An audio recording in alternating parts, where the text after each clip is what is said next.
कि समाज की सेवा करने के लिए आपको किसी पार्टी की टिकट की आवश्यकता नहीं है। जनता के टिकट पर चुनाव लड़ेंगे 2024 में। अब तो जनता की सेवा करना जानते हैं और निर्दलीय विधायकों ने चुनाव पहले भी जीता है, अब भी जीतेंगे और आगे भी ऐसा होता रहेगा। 100% चुनाव लड़ेंगे।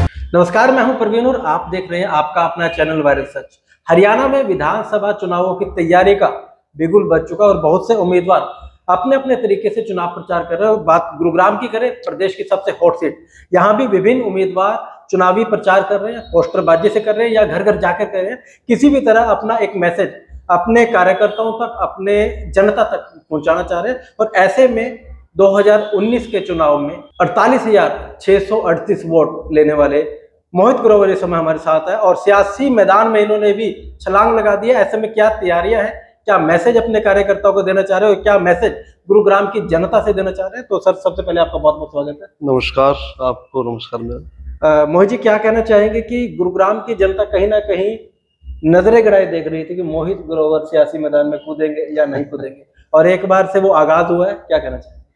देखिए जी, मैं तो 2019 में चुनाव लड़ा था और बड़े छोटे से मार्जिन से मेरा चुनाव रह गया था। और तब भी मैंने लोगों से वायदा किया था कि भाई मैं चुनाव भले ही हार गया लेकिन मैं आपके साथ हूँ, आपका हूँ, आपका बेटा हूँ, भाई हूँ। और इसमें कोई संदेह नहीं कि लोगों ने भी मुझे बहुत प्यार दिया, इतना प्यार दिया कि जीवन भर में लोगों का कर्ज नहीं उतार सकता। मैं कल भी एक सभा के अंदर था, वहाँ भी मैंने ये बात कही जी कि जो 2019 में मुझे आशीर्वाद मिला, शायद ही इतिहास में कभी किसी निर्दलीय उम्मीदवार को इस शहर के अंदर मिला। सर, सबसे पहला चुनाव था आपका, निर्दलीय चुनाव था, और बात उम्र की कहे तो युवा नेता के नाम से कहीं ना कहीं गुरुग्राम की जनता ने एक पहचान दी। तो ऐसे में पहली बार में इतनी वोट लेने का क्या कारण है, और जो थोड़ी सी कमी रही, क्या समझते हैं कैसे और कहाँ रही? प्रवीण भाई, आपको याद होगा, आप ही शायद वो पहले व्यक्ति थे जिन्होंने मेरा इंटरव्यू लिया था 2019 में जी। जब मैंने शुरुआत की थी तो आप मेरे पास आया करते थे, हम मिला करते थे। और मैं भी बड़ा खुश हूँ और कि एक 25 वर्ष के नौजवान को लोगों ने 48,000 के लगभग वोट दिए जी। ये मेरे लिए बहुत बड़ी कामयाबी है, मेरे लिए बहुत बड़ी मेरी ताकत है। और यही ताकत, जो लोगों का आशीर्वाद है, यही 2024 में मेरी सबसे बड़ी शक्ति बनेगी। 2024 में भी लोगों ने मुझे आश्वस्त कर रहा हूँ, जहाँ भी मैं जा रहा हूँ, 19 से भी अधिक प्यार, 19 से भी अधिक विश्वास मुझे मिल रहा है। जो हार का जो कारण रहा, जो आपका प्रश्न है जी, कि 19 में काफी लोगों को ये एक अविश्वास था कि ये 25 साल का लड़का है, 8,000, 10,000, 5,000, 20,000 वोट लेगा और हार जाएगा। तो मेरे अपने भी बहुत से साथी रहे उस वक्त, उनको भी ये विश्वास नहीं था कि मोहित 50,000 के लगभग पहुंच जाएगा। और हमारी भी अलग अलग जो लोग जुड़े हैं अलग अलग शहर के अलग अलग विभिन्न कोनों में, उनको भी विश्वास नहीं था कि भाई इतना बड़ा इतना बड़ा नंबर हम लोग अचीव कर पाएंगे। लेकिन 24 में वो विश्वास लोगों के मन में है। जब मैं आज गांव में जाता हूँ, शहर के अलग अलग लोगों से मिलता हूँ, युवाओं से मिलता हूँ, महिलाओं से मिलता हूँ, बुजुर्गों से मिलता हूँ, अलग अलग जाति अलग अलग वर्ग के लोगों से मिलता हूँ, तो वो विश्वास उनकी आंखों में इस बार दिखता है कि जो 19 में वो लोग नहीं कर पाए, वो 24 में वो लोग मिल करके इस चुनाव को निकलेंगे। अभी बात हम एजेंडे की करेंगे कि 2019 के चुनाव में जो आपका एजेंडा था, जो आपने वादे गुरुग्राम की जनता से किए थे, आपको क्या लगता है कि वही समस्याएं आज भी हैं या कुछ बदलाव हुआ? ये बड़ा एक फनी क्वेश्चन है कि क्या हुआ कि मैं 4 दिन पहले शीतला कॉलोनी गया और जिस सड़क से मैं गया गुजरा, वही सड़क का हाल 5 वर्ष पहले था। उस सड़क में बीच में गया तब भी वही हाल था, और जब 4 दिन पहले गया तब भी वही हाल था। तो मैंने लोगों से वही बात कही, मैं कहा भाई 5 साल पहले जब मैं आया था आपके पास तब भी सड़क का यही हाल था, बीच में जब मैं कोई शादी ब्याह सुख दुख में वहां गया तब भी सड़क में कोई सुधार नहीं था। तो इसलिए प्रवीण भाई, सारे मुद्दे वही हैं, सड़क, सीवर, बिजली, पानी, लोगों की समस्याएं हैं, बुनियादी आवश्यकताएं हैं, जो लोग उससे वंचित हैं आज भी। ये 10 साल से ये लगातार समस्याएं हम देखने को मिल रही हैं, उससे पहले भी देख रहे हैं एक्चुअली, लेकिन 10 साल से तो और सिचुएशन दिन पे दिन बुरी होती जा रही है, वर्स्ट होती जा रही है। और इसी लोगों का मन है इस बार कि व्यक्ति को चुनना है पार्टी से ऊपर उठ करके। सर बड़ा इंपॉर्टेंट पार्ट होता है किसी भी शहर के लिए वहाँ की ट्रांसपोर्टेशन। बात बस स्टैंड की करें, उसके बाद हेल्थ सेक्टर की अगर हम बात करते हैं, हॉस्पिटल की बात करें, और उससे बड़ी बात करते हैं कि सबसे हॉट सीट मिलेनियम सिटी हम इसे कहते हैं। और मुद्दे ऐसे हैं कि हरियाणा की शायद किसी भी सीट के ऐसे मुद्दे ना हो कि वहाँ पे बस स्टैंड नहीं है, वहाँ पे हॉस्पिटल नहीं है। ऐसे में आपका क्या टारगेट है? जनाब 65% रेवेन्यू हमारा गुरुग्राम देता है पूरे हरियाणा को, लेकिन फिर भी कितना दुर्भाग्य है हमारा। मैं तो लोगों में ये बात कहता हूँ कि हमारा दुर्भाग्य है कि 65% देने के बावजूद भी हमारे पास अस्पताल नहीं है। अगर आज सामान्य वर्ग का गरीब आदमी, व्यक्ति जो गरीब है, जिसकी क्षमता नहीं है कि वो जाकर के निजी अस्पताल में इलाज करा सके, बिल्कुल, वो बेचारा कुछ नहीं कर सकता। या तो वो जैसा है उसको वैसे ही रहेगा, या फिर उसके साथ कोई ऐसी दुर्घटना हो जाएगी। तो ये तो हमारा दुर्भाग्य है कि इतना कुछ होने के बावजूद भी आज देखो बड़े बड़े रेस्ट हाउस बन जाते हैं, बड़ी बड़ी प्राइवेट बिल्डिंगें बन जाती हैं, बड़े बड़े कार्यालय बन जाते हैं, लेकिन जब बात आए हमारी जो शिक्षा व्यवस्था है तो वो वंचित है। अगर बात आए स्वास्थ्य की तो वो वंचित है। बात आए सड़क, सीवर, बिजली, पानी की तो वो वंचित है। तो मैं मानता हूँ कि इस शहर में खासकर, मैं देखो पूरा हरियाणा का कमेंट तो मैं क्या करूं, लेकिन हमारे शहर के अंदर पिछले 10 वर्षों में कोई काम नहीं हुआ। और इसलिए लोगों ने अब मन बना लिया है अपना कि इस बार पार्टी से ऊपर उठकर व्यक्ति को वोट करेंगे, उसके व्यक्तित्व को वोट करेंगे, और ऐसे व्यक्ति को विधायक बनाएंगे जो शहर का हो और शहर के लिए काम करना जानता हो और शहर का काम करे भी। सर अभी आपने कहा कि जनता ने मन बना लिया, लेकिन कुछ समय पहले ऐसी भी बातें सुनाई दी कि मोहित ग्रोवर अब राजनीति नहीं करेंगे, राजनीति के मैदान से बाहर जाएंगे। तो इसके ऊपर आपकी क्या टिप्पणी है? अच्छा सवाल किया आपने, ये बात मुझे भी बड़ी सुनने को आती है।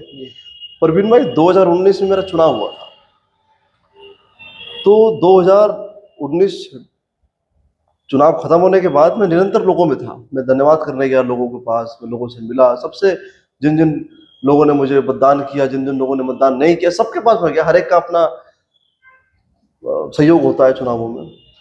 तो 2020 में आपको याद हो कोविड आ गया। आप मेरा सोशल मीडिया अकाउंट उठा के देख लो, उस टाइम की अखबार की कटिंग देख लो। मैंने जितना काम कोविड में किया, जो राशन लोगों तक पहुंचाया, शायद ही शहर में किसी ने किया होगा। हजारों परिवारों तक हमने राशन पहुंचाने का काम किया था उस वक्त, ठीक है। उसके बाद में 2021 अप्रैल तक सब मैं लोगों में था, मैं जा रहा था, आ रहा था। सब सोशल मीडिया बोलेगा, वो तो झूठ कहेगा नहीं, सब कुछ आपके रिकॉर्ड पे है जी। 2021 अप्रैल में 13 अप्रैल को मेरे पिता का देहांत हो गया। वो बिल्कुल ठीक थे, सब कुछ अच्छा था, पर उनके एकदम देहांत से, देखो कोई भी पुत्र कोई भी हो, अगर किसी के साथ ऐसा कुछ शॉकिंग काम होगा तो वो एक सदमे में जाता है जी। और मैं भी वही हूँ, मैं हूँ तो इंसान ही ना। तो भाई पिता का एकदम आकस्मिक निधन हो गया।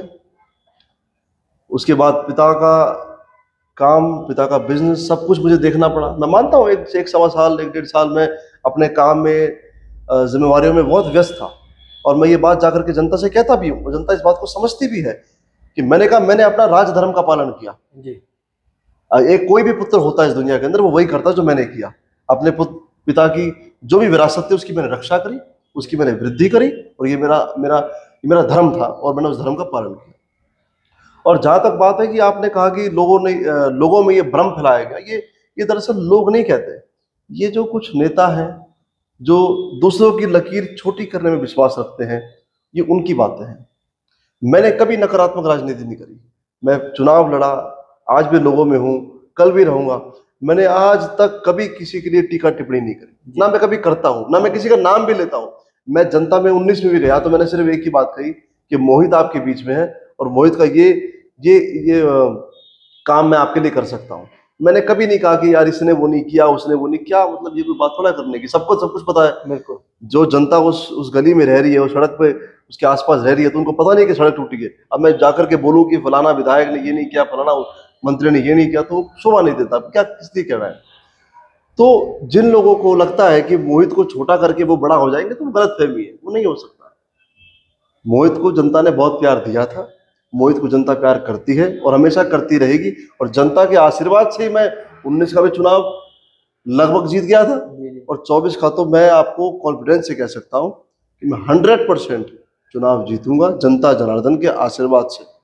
और आपके चैनल के माध्यम से एक और बात कह दूं, लोग ये भी कहते हैं आजकल, इन्होंने भ्रम फैलाना शुरू कर दिया। पहले तो भ्रम ये था कि लड़ेगा नहीं, अब जब मैं मैदान में आ गया हूं तो भ्रम ये है कि नहीं पार्टी की टिकट नहीं मिलेगी तो नहीं लड़ेगा।